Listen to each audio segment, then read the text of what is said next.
así como quedo grabado con esto, también tengo que dar la explicación para que de pronto no vayan a creer que me hice una rinoplastia.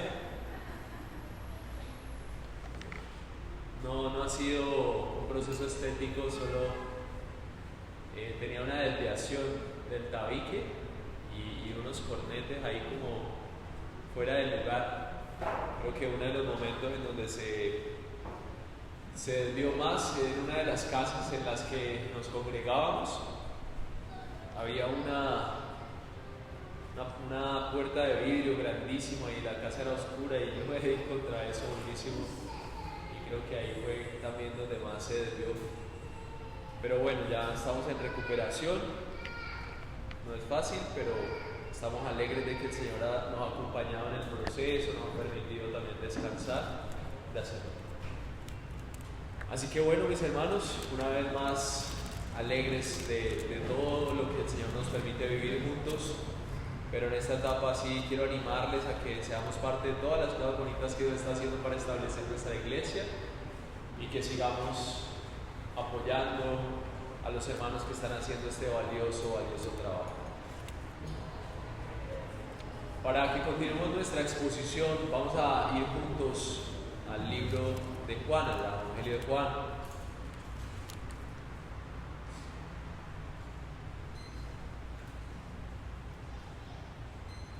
Y durante este tiempo quiero que siempre tengamos en mente que estamos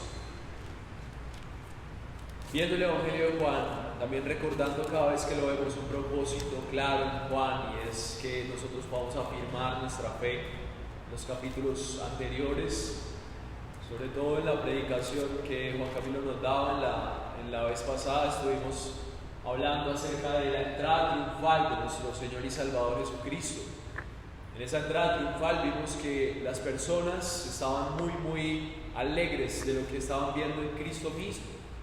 Ellos estaban viendo cómo este Salvador había dado las pruebas necesarias para que ellos pudieran confiar en Él como su Salvador.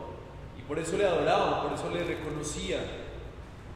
Y hay algo especial que sucede después de esta escena, y es que el apóstol Juan usa este momento donde reconocemos, donde estos hombres y mujeres en esta ciudad reconocen quién es su Salvador, también para ayudarles a entender que aún en medio de toda esa alegría que en algún momento se vivió, la fe era mucho más que esa celebración, iba a ser complicado creer en Jesús.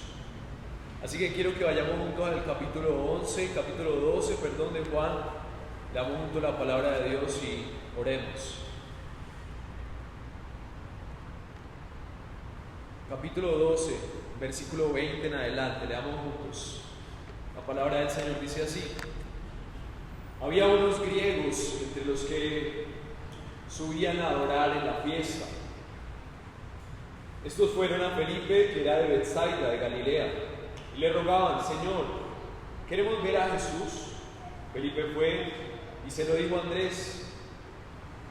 Andrés y Felipe fueron y se lo dijeron a Jesús.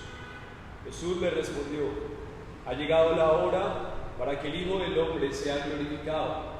En verdad les digo que si el grano de trigo no cae en tierra y muere, se queda solo, pero si muere, produce mucho fruto. El que ama su vida la pierde, y el que aborrece su vida en este mundo la conservará para vida eterna. Si alguien me sirve, que me siga, y donde yo estoy, allí también estará mi servidor, y si alguien me sirve, el Padre lo honrará. Pues, hermanos, esta es la palabra de Dios, y ruego que oremos, para que podamos vivir la realidad de lo que el Señor quiere exponer a nosotros a través de este texto. Señor, gracias una vez más por el privilegio de exponernos al Evangelio de Juan, donde alienta nuestra fe. Te ruego que así como el Señor Jesús instruía a esta comunidad que le rodeaba y a estos gentiles que querían verle acerca de la importante necesidad de morir a sí mismos, nosotros hoy también podamos relacionar, seguirte con morir a nosotros mismos para vivir para tu gloria, Señor, que esperemos en la honra que tú das a aquellos que desprecian su propia vida con el privilegio de servirte y de vivir para ti, Señor. Bendecimos tu nombre y confiamos en que tu Espíritu Santo está haciendo esa perfecta obra a través de la exposición de tu palabra, Señor. Amén. Mis hermanos, esta es la palabra de Dios y lo que siempre decimos es que el que tenga oídos, que oiga lo que quiere decir para su pueblo. Durante esta semana, una de las noticias más importantes en el mundo fue el famoso desfile que vimos en China, ¿no? Ese desfile de armas letales, donde vimos esta escena donde China, Rusia y Corea del Norte estuvieron teniendo esas conversaciones. El mundo parece temblar ante esta relación de estos gobernantes. Y una de las escenas que más llamó mi atención durante este tiempo era ver la relación y la reacción que tenían estos militares al saludar a su presidente. Una combinación de temor, reverencia, como si fueran máquinas dispuestos también a responder a las órdenes de este hombre. Me llevó a considerar que estas armas y todo lo que estaba sucediendo ahí, en el reflejo de esos rostros, eran efectivamente personas dispuestas a morir. Y tal vez nosotros no somos militares que están dispuestos a morir en la guerra, pero todos los días nos adentramos en nuestra propia batalla, dispuestos a entregar nuestras vidas por lo que consideramos que le da sentido a ellas. Ray Orton habla en su libro Profundo una respuesta acerca de por qué cree que el crecimiento cristiano está limitado. Y él precisamente lo que dice es que el crecimiento cristiano es limitado por nuestra ausencia de temor y de conocer la dimensión de quién es nuestro Salvador. Tal vez hay mucha más comprensión de estos militares hacia su presidente que la comprensión de muchos de los creyentes hacia Cristo como su Salvador y Señor en sus vidas. Ray Orton dice que ese crecimiento modesto y un pecado continuo en nuestras vidas se debe muchas veces a que el Jesús que estamos siguiendo es un Jesús junior, reducido, no sorprendente, predecible. Cristóbal Colón, por ejemplo, llegó al Caribe en 1492 y cuando se encontró con las personas en ese lugar los llamó indios. Y la razón por la que los llamó indios es porque él estaba pensando que había llegado a uno de los países que ellos conocían alrededor de su mundo conocido, como China, Japón o India. Supuso que el mundo era más pequeño de lo que realmente es. Y tal vez nosotros hemos cometido en muchas ocasiones el mismo error similar al minimizar a Jesucristo. Hay vastas extensiones de lo que realmente Él es. Según la revelación bíblica, nosotros tenemos inexploradas áreas de Cristo mismo por conocer. Pero nosotros en muchas ocasiones hemos reducido de forma muchas veces involuntaria a proporciones manejables, predecibles a Cristo mismo. Hemos estado viendo a Jesús como algo que no es elemental, que no nos emociona, es una relación limitada, producto de nuestra propia creación, y estamos pensando que estamos viendo al Jesús verdadero, pero en realidad en muchas ocasiones estamos viendo un Jesús hecho con nuestras propias manos. Y por eso los cristianos en muchas ocasiones no crecemos, por eso los cristianos en muchas ocasiones no han nacido de nuevo, porque su comprensión de su Salvador es profundamente limitada. Y estas historias lo que me recuerdan es que Juan está escribiendo precisamente para alentar a los creyentes a tener una dimensión mucho más grande de quién es Jesús y su reino. Su dificultad para creer en lo que muchos teólogos llaman el ya, pero todavía no. Cristo había sido encarnado y era evidente quién era en su ministerio. Pero muchas de las preguntas que tal vez tenían los creyentes en esa época era: ¿por qué todavía el César sigue gobernando? ¿Por qué todavía seguimos oprimidos? ¿Por qué seguimos experimentando pobreza? ¿Por qué seguimos experimentando la opresión?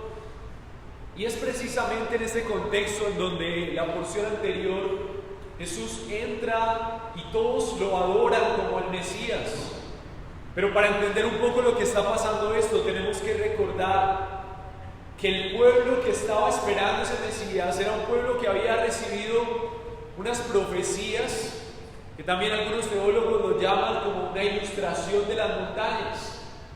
Cuando vemos las montañas, vemos que hay una montaña que se ve mucho más clara y oscura porque es la que está más cerca, y hay otras montañas posteriores que se ven más claras, y muchas veces tenemos la impresión de que están muy cerca esas montañas, cuando en realidad puede que haya kilómetros entre cada una de ellas. Y ese es el misterio del reino. Por ejemplo, Daniel, en el capítulo 7, versículo 13 al 14, dice que venía uno como un hijo de hombre, que se dirigió al anciano de días, y fue presentado ante él, y se le fue dado dominio, gloria, reino, para que todos los pueblos y naciones y lenguas le sirvieran. Su dominio es un dominio eterno, que nunca pasará, y su reino uno que no será destruido.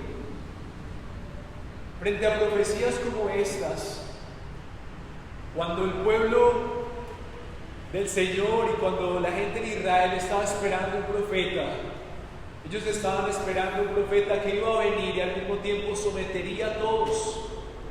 Pero en el misterio, ellos no podían entender que Él se encarnaría para inaugurar su reino, pero sucedería un tiempo como el que estamos ahora, para que Él venga y lo establezca con plenitud. Y por eso se escriben evangelios como el Evangelio de Juan, para ayudar a los creyentes a creer en el ya, pero todavía no. Y en este momento quiero que recordemos 3 puntos para recordar cómo Juan nos alienta a creer a través de ellos en Cristo como nuestro Salvador. El primer punto será: los que conocen al Rey ruegan por una vida con Él. Lo vamos a ver a través del versículo 20 al 22. El punto 2 será: debes mirar de verdad para dar fruto de verdad. Debes morir de verdad para dar fruto de verdad. El tercer punto será: sírvele aborreciendo tu vida y el Padre te honrará. Y durante este tiempo quiero que recordemos una premisa. Cristo dio fruto incalculable muriendo por ti. Él nos llama a aborrecer nuestra vida y te llama a aborrecer tu vida, a creer, y el Padre nos honrará. Cuando la palabra de Dios dice aborrecer la vida, para dejar claridad acerca de esto, el nombre del sermón es la honra de los que aborrecen su vida. ¿Se me puede dar un poquito más de ganancia, por favor? La honra de los que aborrecen su vida. Y cuando hablamos la palabra aborrecer, lo que la palabra de Dios quiere decir es que nuestro amor por nuestra propia vida y las cosas que amamos sea tan diferente al amor que tenemos por nuestro Salvador, que parezca que aborrecemos las cosas que más amamos. Y por eso el Señor Jesús nos llama a aborrecer nuestra vida y a creer en Él, amándole, como si nuestro amor por Él, comparado por nuestros amores terrenales, fuera mucho más grande, y nuestros amores terrenales fueran a aborrecer esas cosas. El primer punto entonces que quiero compartirles es que los que conocen al Rey ruegan por una vida con Él. Y en los versículos 20 al 22 vemos una escena en donde los griegos empiezan a venir a Jesús. Dice el versículo 20: había unos griegos entre los que subían a adorar la fiesta, una fiesta nacional en donde diferentes personas de todo el mundo conocido subían a adorar, y entre esas personas habían estos griegos.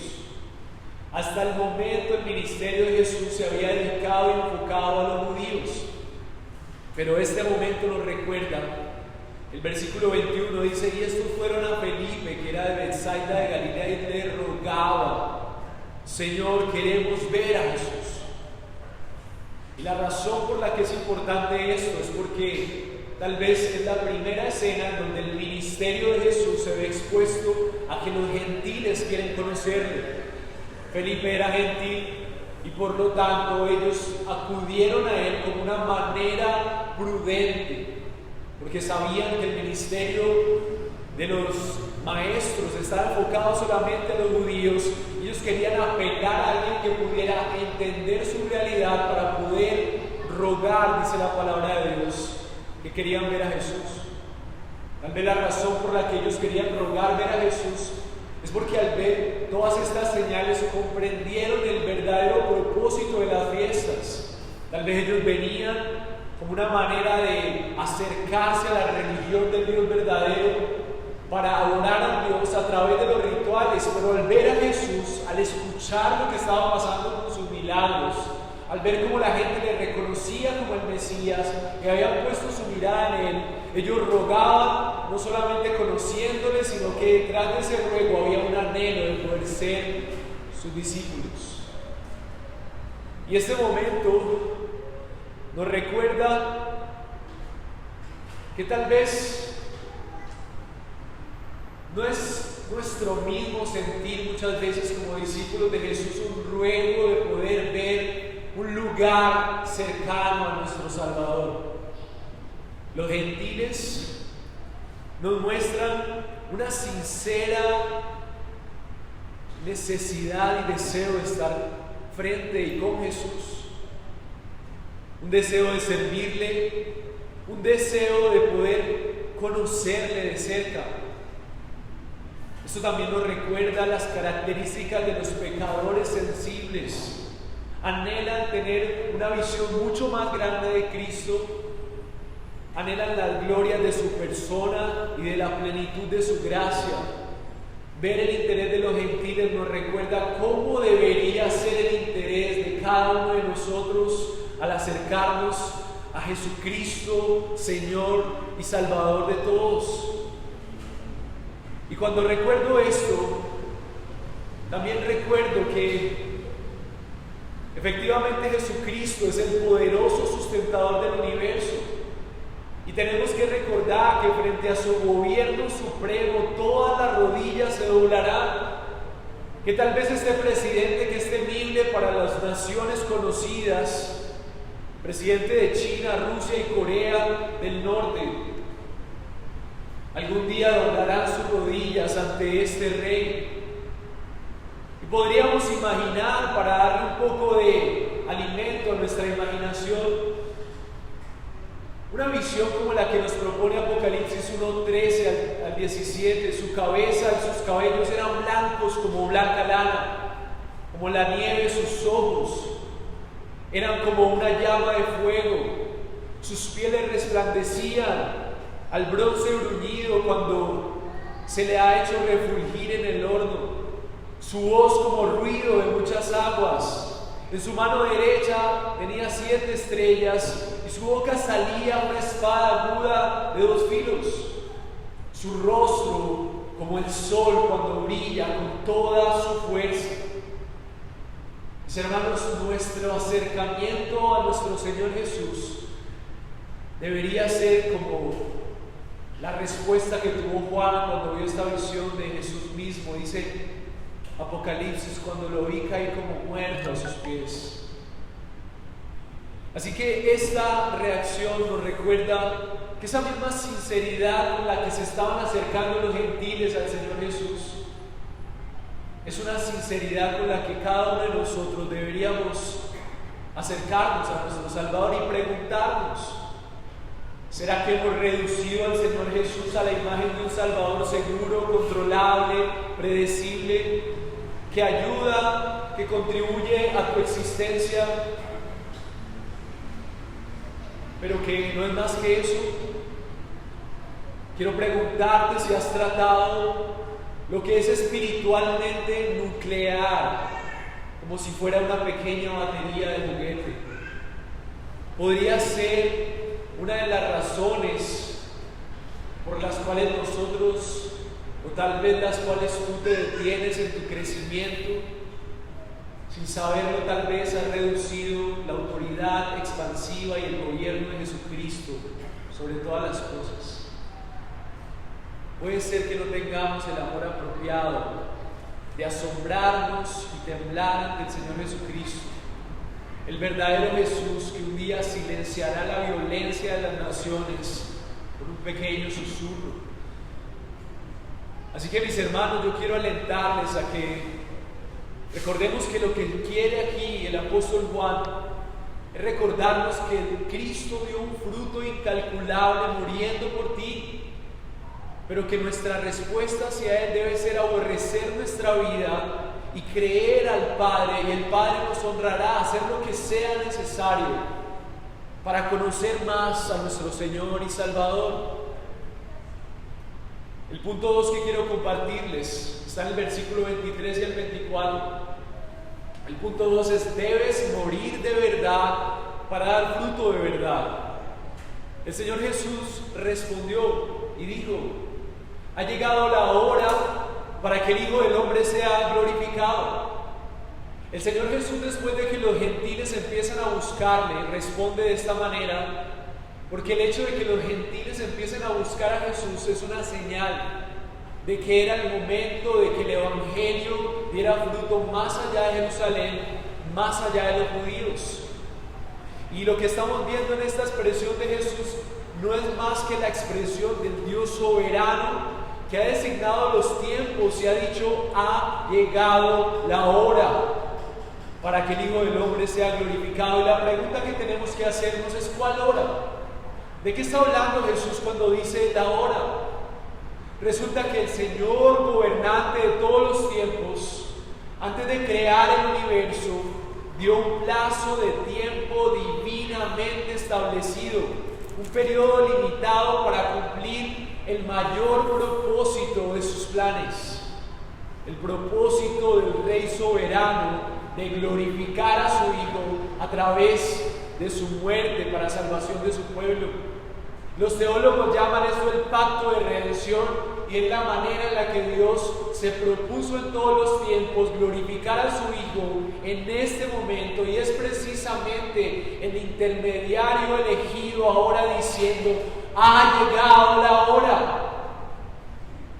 El despliegue de todos los planes soberanos del Rey llegan a su clímax en este momento. La inauguración de su reino, la hermosura de su poder. Dame un poquito de ganancia. Y el despliegue de todos los planes soberanos ha llegado a su clímax. Pero la pregunta es: ¿de qué se trata esa hora? El versículo mismo 23 nos ayuda a entender de qué se trata esa hora para que el Hijo del Hombre sea glorificado. ¿Me regalas un poquito para devolver y yo manejo, lo estoy manejando? Yo me escucho y tú me vas diciendo. Es la primera vez que lo tengo aquí, está bien escucharme, sobre todo ahora que tengo esto. Para que el Hijo del Hombre sea glorificado, dice el versículo 23. Entonces, ¿de qué se trata esa hora? Que el Hijo del Hombre sea glorificado. Dos cosas contiene esta hora. Primero, el Hijo del Hombre. Segundo, que sea glorificado. Mis hermanos, es tan importante lo que está sucediendo aquí, que si el Señor creador de todo ha planeado que todos sus esfuerzos, toda su sabiduría, toda su santidad, toda su perfección converjan en esta hora, entonces toda tu vida, toda tu familia, todos tus planes dependen de lo que sucedió en ese momento cuando el Señor Jesucristo dijo: ha llegado la hora. Así que lo primero que tenemos que entender de este momento es que el Hijo del Hombre es ese Mesías prometido. Desde Génesis, Dios prometió justo después de la caída: nacerá uno, la simiente de la mujer, que aplastará la cabeza de la serpiente. Así que, ¿quién es el Hijo del Hombre? Es el Mesías prometido, pero con una condición, y es que sería un hijo de mujer, sería un hombre de carne y hueso. Segundo punto de este aspecto es que ese Hijo de Hombre sería glorificado en esa hora. ¿Pero qué es la gloria? ¿Y de qué se trata esa gloria? Cuando el Señor Jesús dice que el Hijo del Hombre sería glorificado, la pregunta que tenemos que hacernos es: ¿quién le glorificará? Y claramente la respuesta es el Padre. El Padre glorificará a su Hijo, Y es el momento en donde el Dios viviente exalta y resplandece y da honor y alabanza a su Hijo como lo planeó antes de la creación del mundo. Y entonces la pregunta es, ¿cómo Dios dará esa gloria al Hijo? Y el versículo 24 dice la palabra de Dios: en verdad les digo que si el grano de trigo no cae en tierra y muere, se queda solo, pero si muere, produce mucho fruto. Así que la paradoja y el misterio que vemos del reino que está develando aquí el Señor Jesús es que Dios glorifica al Hijo enviándolo a morir. ¿Y por qué es importante para nosotros esto? Mis hermanos, para los creyentes en ese contexto era muy difícil creer en un Mesías que habían esperado para que estableciera un reino inconmovible, cuando en lugar de verle reinar y aplastar a los romanos, ahora le iban a ver morir en una cruz. Y por eso antes de su muerte, el Señor Jesús anuncia lo que iba a pasar para que ellos se prepararan al ver que en medio de su muerte Él estaba reinando. Mis hermanos, ¿cuántos cristianos, cuántos creyentes desisten al ver que Cristo no soluciona sus problemas? Porque todavía no entienden que el misterio del reino no es un reino coherente a nuestros tiempos, conforme a nuestras etapas y a nuestros designios, sino que es el reino de Dios. La manera en la que Cristo mismo describe este reino es que su muerte daría mucho fruto. Y esto nos recuerda la visión y la profecía en Isaías 53. Cuando en Isaías 53:10 el profeta Isaías recuerda este plan que se está cumpliendo precisamente en este momento. Dice: pero quiso el Señor quebrantarle, sometiéndole a padecimiento, refiriéndose a Jesús.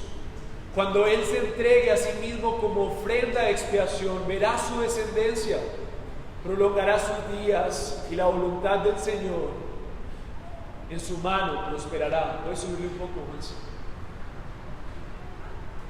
El texto de Isaías 53 nos está recordando el cumplimiento de este plan soberano del Señor,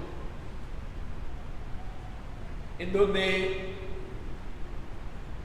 la cúspide de la gloria del Rey de Reyes y Señor de Señores está en venir a morir, en venir a vivir angustia, en venir a ser, como dice Isaías 53, expiación. Y la expiación es que su obra sería la manera en la que Dios quitaría la culpa y el pecado de su pueblo. Y por eso la muerte de Cristo es la corona del Rey, porque es la manera en la que el Rey se glorificaría al salvar a su pueblo en sacrificio por ellos. Vemos la expresión de este sacrificio en el Salmo 22, en la famosa frase, cuando Jesús dice: Padre, ¿por qué me has abandonado? Y en ese momento los creyentes dirán: pero ¿cómo creer entonces en un Dios que abandona a su Hijo? Si abandona a su Hijo, entonces, ¿qué se espera de mí, un vil pecador? Mis hermanos, nuestra convicción es que Cristo no fue abandonado. Nuestra convicción es que el Salmo 22 es la expresión humana de Cristo, ese hombre que enfrentó la vida como un hombre de verdad y estaba experimentando el abandono por la ira de Dios sobre él, el pecado puesto sobre él, la culpa, los terrores de lo más oscuro de la humanidad sobre él. En el Salmo 22:14 dice: soy derramado como agua y todos mis huesos están descoyuntados. Mi corazón es como cera, se derrite en medio de mis entrañas. Como un tiesto se ha secado mi vigor y la lengua se me pega al paladar. Y el Salmo 22 era la oración que Cristo estaba haciendo en la cruz para expresar lo que sentía en su humanidad. Pero la hermosura de este salmo es que el salmo termina en el versículo 22, dice: porque Él no ha despreciado ni aborrecido la aflicción del angustiado, ni se ha escondido su rostro, sino que cuando clamó al Señor lo escuchó. La posteridad le servirá. Esto se dirá del Señor hasta la generación venidera. Vendrán y anunciarán su justicia, y a un pueblo por nacer anunciarán que Él ha hecho esto. El Salmo 22, mis hermanos, lo que nos recuerda la interpretación bíblica, dice que cuando alguien citaba algún pasaje, estaba comprometido con toda su esencia. Jesús en la cruz estaba comprometido en toda su esencia en lamentar el dolor y la culpa, el dolor de la ira de Dios sobre Él, pero también nos muestra el Salmo 22 que la vida no le alcanzó para glorificar al Padre y recordarse a sí mismo que a pesar de todos sus padecimientos, el Padre no le había olvidado y Él no iba a olvidar el clamor que Él estaba haciendo, y fue escuchado. Y vendrán y anunciarán su justicia a las generaciones venideras, como dice el versículo 31, y a un pueblo por nacer anunciarán que Él ha hecho esto. Por eso el Señor Jesús menciona que es necesario su muerte como una semilla para que Él hiciera propiciación y expiación por nuestros pecados. Un cordero, un sacrificio que lograra satisfacer las demandas del Dios Santo para aplacar su ira sobre un pueblo que le ha ofendido. Así que, mis hermanos, ver la muerte de Cristo es ver nuestro destino como creyentes. Nuestro destino como creyentes es gozarnos en morir a nosotros mismos, así como Cristo murió como una semilla que da fruto. Cada vez que nosotros morimos a nuestros placeres, morimos a nuestras seguridades, morimos a nuestras ideas terrenales para conocerle más a Él y para seguirle como discípulos fieles, entonces daremos fruto. Nehemia Cox, redactor de la Confesión de Fe, uno de los que estuvieron ahí firmantes de la Confesión Bautista de Fe en 1689, dice: el gobierno del mundo fue puesto en las manos del Hijo de Dios, el mediador designado, que se interpuso para evitar su ruina actual y total. Por Él se manejaron todas las transacciones futuras para el bien del hombre, y todas las manifestaciones de gracia y misericordia fueron hechas a los hijos de los hombres en Él y por Él. El hombre caído no podía tener más que ver con Dios, ni con Él en forma de bondad, excepto a través de un mediador. Mis hermanos, es a través del mediador designado en Cristo Jesús que la humanidad puede ver la bondad de Dios. Pero solamente es por su muerte que nuestra vida hoy puede dar fruto. Así que quiero que recordemos que si la muerte del Salvador dio fruto, es necesario que nosotros nos aseguremos de que realmente en nuestra vida cristiana nosotros estamos muriendo por Él. Realmente estamos renunciando a nuestras realidades. Realmente nosotros estamos abandonando lo que tengamos que abandonar para dar fruto en Él y solamente en Él. Cristo dio fruto incalculable muriendo por ti, mi hermano. El llamado que está haciendo el apóstol Juan a los creyentes es que a pesar de que las cosas se iban a poner cada vez más difíciles, su seguridad estaba en aborrecer su vida. y creer en que en medio de abandonar sus seguridades, en medio de la persecución por causa de Cristo y su gloria, iban a ser la razón para que el Padre les honrara, así como el Padre honró a Cristo.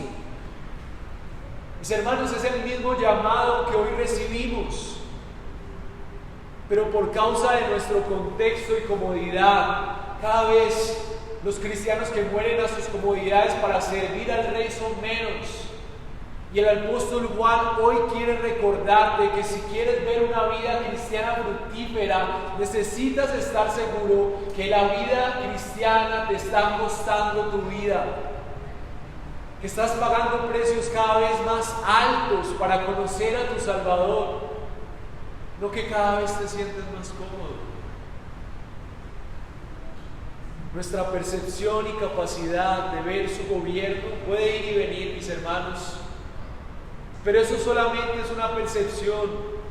Su gobierno real se mantiene firme, es supremo, es fuerte, es exhaustivo. Él lo ve todo, Él todo lo sabe.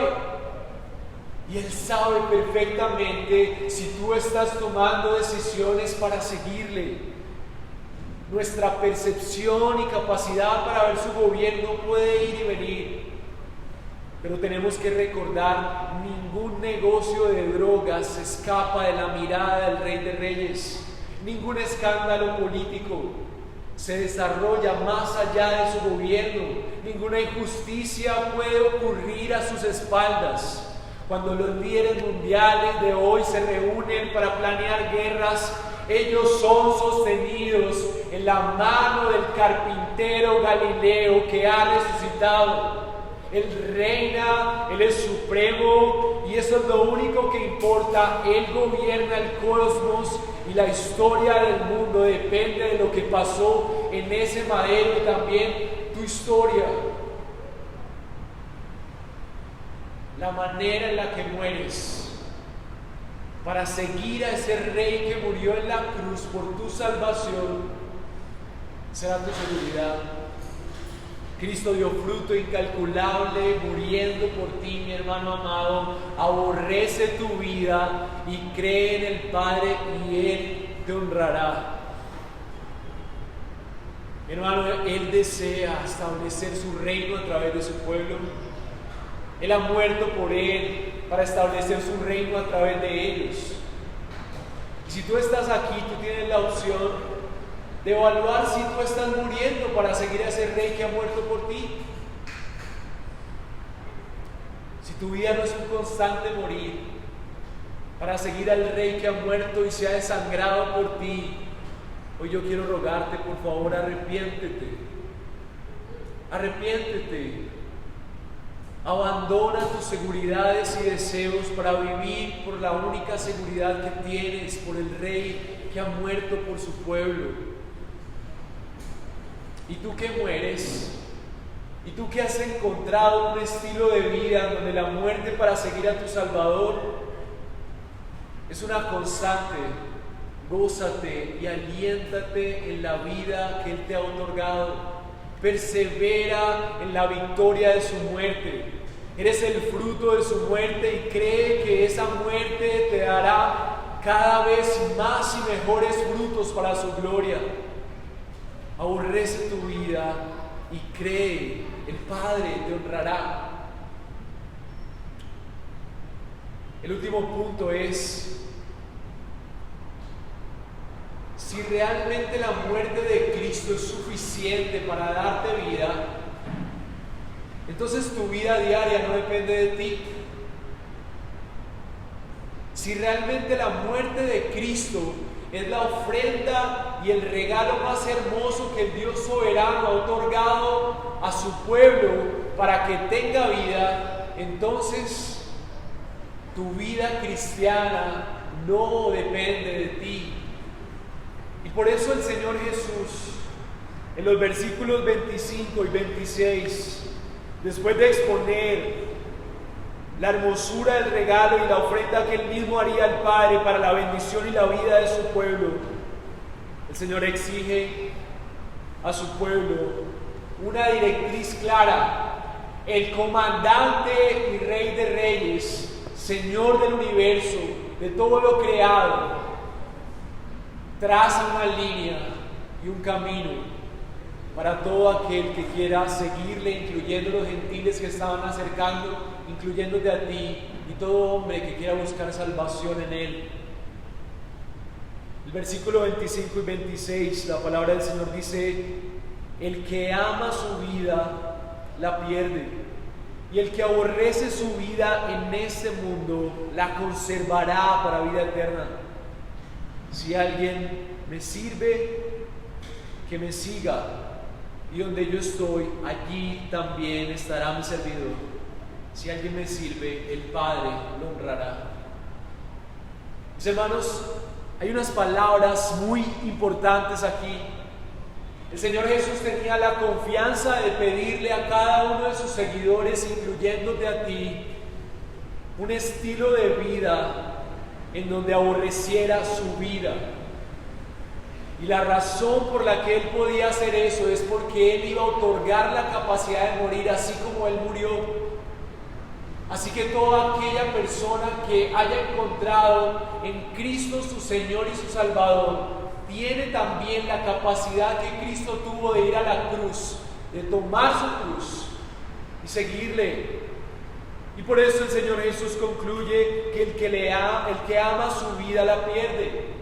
Lo que quiere decir el Señor Jesús es que todo aquel que diga seguir a Jesús, pero en realidad se sigue aferrando a sus pasiones, se sigue aferrando a su comodidad financiera, se sigue aferrando a sus placeres, se sigue aferrando a sus seguridades, en realidad, cuando cree que se está preservando, en realidad está pereciendo. Lo que está haciendo el Señor Jesús, mi hermano amado, para dejarlo en palabras claras, es definiendo lo que realmente es la fe.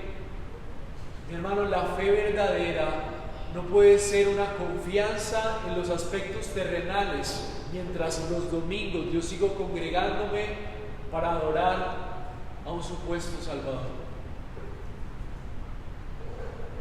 Es un deseo por conservar nuestras seguridades terrenales, lo que nos lleva a la condenación. Pero en el texto hay un camino claro en contraste en ese mismo versículo. Y el Señor Jesús, como un ejemplo de aborrecer su propia seguridad en el trono, por venir a humillarse, por venir a entregarse por ti, por venir a padecer físicamente y ser traspasado y molido por ti, como el modelo de aborrecer aún su propia seguridad, narra, indica a todos sus seguidores: el que aborrece su vida en este mundo la conservará para vida eterna. Y hay 3 bendiciones producto de un estilo de vida así, y está en el versículo 26. Y es que todo aquel, hay una promesa del Señor, hay una promesa del Rey de Reyes encarnado que va a entregar su vida, y esa promesa la veo manifestada en este texto en 3 características, y esa promesa también es para ti hoy. La primera promesa es que esa persona que aborrece su vida y que conserva esa vida para vida eterna, porque la vida eterna es lo que más le importa, la vida de Cristo en sí, en su vida. Primero dice el versículo 26: si alguien me sirve, que me siga. Esa persona que ha aborrecido su vida tendrá la capacidad dada por la vida de Cristo en sí de seguir a Jesús. Solamente aquellos que aborrezcan su vida aquí en la tierra tendrán la capacidad dada por Dios para seguirle, para servirle. Si alguien me sirve, que me siga. Lo que está diciendo el Señor Jesús es que la única manera de poderle servir es siguiéndole. Y Él dará a todos aquellos que renuncien a su vida la capacidad de seguirle y la oportunidad y el privilegio de servirle. Mis hermanos, ¿cuánto nosotros entregamos para servir a nuestras seguridades, idolatrías y placeres? Cuán hermoso e invaluable es poder estar a los pies y al servicio del Rey de Reyes. Cuánta hermosura hay y privilegios en un servidor de un rey terrenal. Aún sus peores comidas son mucho mejores que las de un ciudadano común. Cuánto más hermoso y glorioso tener un lugar dentro de aquellos que pueden llamarse siervos del Rey de Reyes y Dios viviente, que con sus vidas son un grano de arena para el establecimiento del reino. Segunda característica es estar. El versículo dice: donde yo estoy, allí también estará mi servidor. Una promesa invaluable de los que aborrecen su vida y sus seguridades es que habitarán con el Rey de Reyes. El Señor Jesús está diciendo que todo aquel que abandona sus seguridades, placeres y comodidades para seguirle y amarle a Él, estará con Él. El Rey estará con Él, habitará con Él. Su misma presencia establecerá su reino en la vida de ese hombre o esa mujer. Pero por último, y lo más hermoso, el versículo dice: si alguien me sirve, el Padre lo honrará. El Señor Jesús está dejando claro que aborrecer nuestra propia vida es la primera manera de servirle al Rey. Cada vez que abandonamos nuestros placeres, cada vez que nosotros avanzamos por un poco más de conocer a nuestro Señor y Salvador, entonces nosotros estamos dando los primeros pasos para servirle, y el mismo Señor Jesús dice que si alguien le sirve, el mismo Padre lo honrará. Mis hermanos, ¿cómo tenemos la seguridad de que abandonar nuestras seguridades terminará en la honra, en la gloria y en el lugar de honor que el mismo Señor nos dará? Porque así mismo fue con Cristo. Tenemos la certeza de que nuestro Salvador no se quedó en la tumba, el Señor le levantó, también te levantará a ti. También cumplirá sus promesas con todos aquellos como tú que decidan aborrecer sus seguridades con tal de aferrarse con más ahínco a su Señor y Salvador. Así que yo quiero preguntarte, mi hermano amado, ¿qué es evidente en tu vida que amas más que tu Salvador? ¿Qué es evidente que hoy estás eligiendo antes de aborrecerlo para amar a tu Salvador? ¿Qué se está convirtiendo en una pasión más grande que encontrarte con aquel que murió por ti en la cruz, que padeció el dolor, el desprecio y la humillación para que tú tuvieras vida? ¿Qué es eso que tienes hoy que aborrecer en comparación de tu amor por Cristo? Mi hermano amado, la promesa que tenemos en el Evangelio es que si tú decides aborrecer eso que más amas, el Señor te honrará. Si nuestro aborrecimiento es por conocerle a Él, por obedecerle, por honrarle, mi hermano, los creyentes se deleitan en despreciar ese tipo de cosas porque saben que el Padre promete honrarles en cada una de esas decisiones. Y tal vez esa honra no será tener más dinero y más seguridad. Tal vez esa honra es que tú te des cuenta que lo más invaluable es tener a Cristo como tu Señor. Es disfrutarle. Es que Él abra un mejor lugar junto a Él para que le conozcas. Para que cada vez más avances en rechazar tu seguridad, en las finanzas, en los placeres cómodos, en tu orgullo y sobre todo en tu agenda para conocerle. Que el amor por tu Salvador sea tal que el amor a ese tipo de cosas que sabes que tienes en mente sea como aborrecimiento, y que aún sepas que si te queda grande empezar a aborrecer eso, puedes ver a tu Señor y Salvador que con el gozo puesto delante de Él fue a la cruz. Y antes de ir a la cruz, prometió que todo aquel que aborrece su vida para seguirle, entonces la conservará para vida eterna. Que no te impresiones con desfiles militares de poderosos gobernantes, que te impresione el desfile del poderoso Señor de señores caminando hacia la cruz, como una semilla que muere para que hoy puedas dar fruto. Que no te impresionen los empresarios y su éxito, que no anheles la fama y los placeres de los artistas, que no sucumbas ante los placeres terrenales, porque estás determinado a morir por toda cosa que sea un estorbo para conocer al Rey soberano, que vino a vencer sobre la muerte, para darte una vida absolutamente por misericordia y que gobiernes junto a Él. Qué mayor privilegio, mi hermano amado, que puedas avanzar en un estilo de vida donde cada día aprendes a morir más y mayormente para conocer a tu Señor y tu Salvador.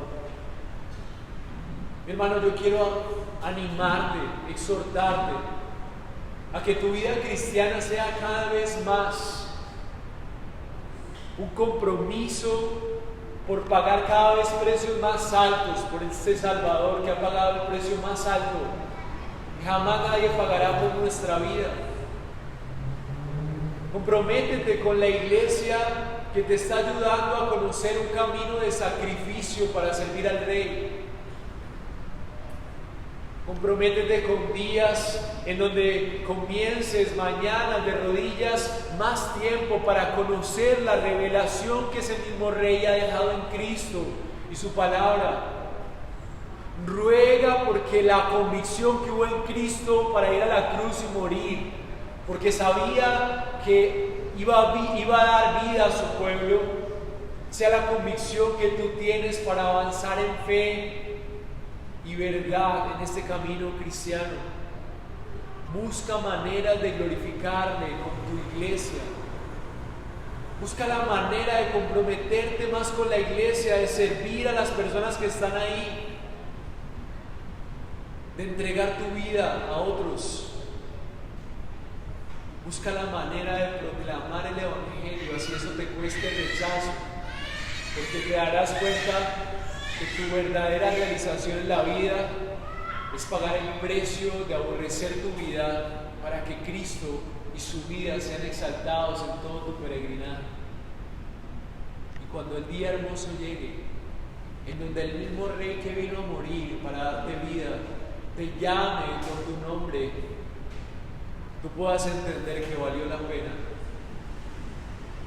renunciar, aborrecer, abandonar, porque Cristo dio un fruto incalculable muriendo por ti. Y lo mínimo que puedes hacer es aborrecer tu vida y tus seguridades y creer.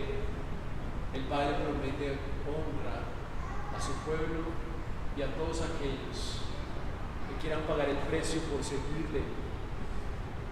Mi hermano amado, quiero que oremos,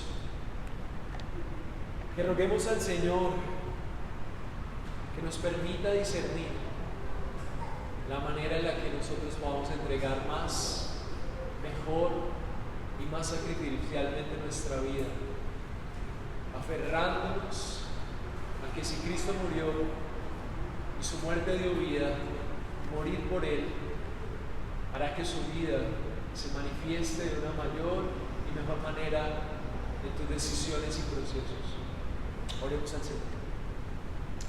Señor nuestro, gracias. Gracias porque nos diste el ejemplo de morir para vivir. Gracias porque en tu misterio, Señor, hoy podemos descansar en que aún en nuestras situaciones más difíciles e inseguridades, tú reinas, que nada se escapa de tus manos.